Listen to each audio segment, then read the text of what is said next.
As you can see by the title of the video, we have our new rig for traveling, and both Jen and I are so excited. It is time for the big reveal. But before we do, we had a couple different requirements, 2 or 3 different requirements that we had to meet before that had to be met before we would buy another rig. Number one, it had to be small and inconspicuous. Very important for being able to boondock if we wanted to and not looking like an RV. Number one, because we don't plan to be in RV parks, but well, you never know. Maybe we will be once in a while. Number two, we wanted something very late model. Number three, I didn't want to spend any money at all. Jen's laughing over here with the stories she could tell of watching Rosie in action on buying a rig. And number four, we wanted something that was economical to operate. So what did we end up getting? It's time for the big reveal here. We got Missy Jen standing next to it, our 2016 Ram Promaster City. And I tell you, Jen, we've looked at a lot of vehicles and a lot of things considered, a lot of transit vans and other stuff. And for us, the intersection of value, usability, stealth, mileage, and economy and late model all came together in this vehicle. So while Missy Jen's standing there, I'll turn the camera on her now and we can point out some of the more salient features here. This is probably about, I don't know what the total length of it is, but we'll do a walk around first, and then Jen, I'll come around and show on the inside. It has some front end on it, which I like. I don't like being, the sense I had with the camper vans was you were right on the front in case you had a catastrophic front end collision or something like that.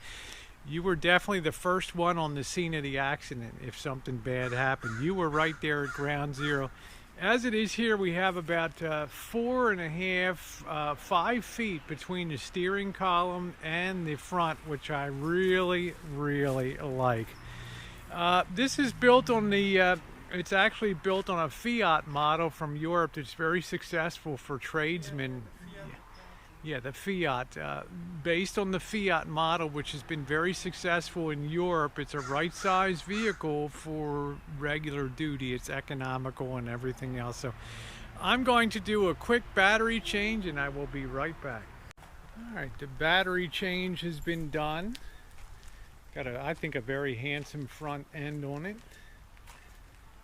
As I said, it's the Ram Promaster City. And this is not going to be a highly detailed overview. It's just an initial one. We'll get the measurements later on in a later update. But I like the fact, Jen, this is a 2016. So, and guess the mileage it has on it, 22,000 miles.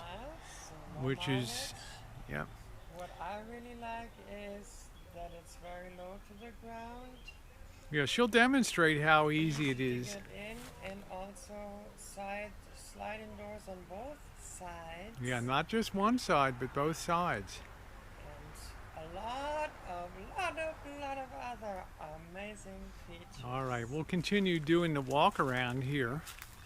I like the fact it has side panels. We looked at Ford Transit XLTs, but they have the glass on the side. I don't really want the glass, and I don't want a skylight that's going to leak. For us, this is absolutely ideal to have something that will have good privacy in here, which is important. So Jen, you can open, and as Jen mentioned, there is, you can hold that on me for a second. As Jen mentioned, there are doors on both sides, which I really like, which I talked about. Now, if you look inside of here, and Jen, you want to open the other side, it'll let some more light in. You can see that there's infinite possibilities for building out the inside of this. Number one, it can be a basic floor here with a raised on a 1-inch runners here. You can have a raised plywood platform here as a basic base. And then look at all the bolt holes and things you have that you can actually attach things to up there, which to my way of thinking, Jen, is fantastic. The flexibility that this gives. Yeah. This is easily wide enough that Jen and I can be very, very comfortable sleeping on the back of this on a basic platform and still have room to do the things that need to be done at nighttime. If we're boondocking out, we can carry all of our camping gear, cook stoves. We can carry a portable generator with us and have that real easily. We have the ability to mount a rack on the back too. So basic build out, nothing fancy dancy, which is exactly maximum flexibility with this. The problem with the Ford XLTs, they were built for passenger carrying, so you couldn't drill holes or do anything. It would be guesswork. Windows all around, and I worried about our privacy factor. I didn't want to have any problems with privacy or anything like that. So nice solid build here. There we go on that. And if we look in the back, this is very easy to accommodate, and it is a good height, and for two of us to be in here, there's just a ton of room in here. Even when you start to put all the gear in and other stuff and all the camera gear we're going to be traveling with, and room for Georgie, there is a lot of room in here. That was another very important requirement for Jen and I, that there be just a ton of interior room. It's also very comfortable. If we want to put a bench-like sofa, couch, reverse seating area, there's still plenty of room to stretch out here and sleep, and also have a sitting area in here too. But most of the time, if it's winter and we're going to be in a hotel or motel, but in summertime we'll be carrying chairs and things with us, and camp chairs and cook gear. So this, to me, Jen, it's like the ideal vehicle for us. It fits our needs perfectly, and we don't want a big heavy rig. This gets a combined 24 miles per gallon, which makes it super economical to run, and that's a very important requirement for us too. So it's a beautiful, I think it's a really nice build quality here,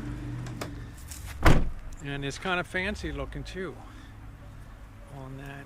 Let you inside. We're going to go for a ride in the next video. We're going to take it for a little bit of a ride to let you guys see, but very nice build quality, AC, everything in here. So what do you say we go for a ride? So I'm going to let Missy Jen get in. We'll move all my stuff away and let her be seated. I want to show you how she gets in, so hold on a minute. Last time Missy Jen had a horrendous time getting into Little Rascal, our 1988 Coachman. But you can see now her butt is exactly on the level. She can actually just back up and sit right there and just swing her feet around with not an issue. Jen, it's about the same as your Escape. It's like my Escape, yeah? Yeah, so this keeps her going all day. If she has to climb in and out and get up 2 or 3 steps, it's too much. So this was a huge major requirement that it be okay for Jen to be able to get in and out of it. The same thing goes back here. The height is continuous. She can just sit on that and just basically swing her way in there.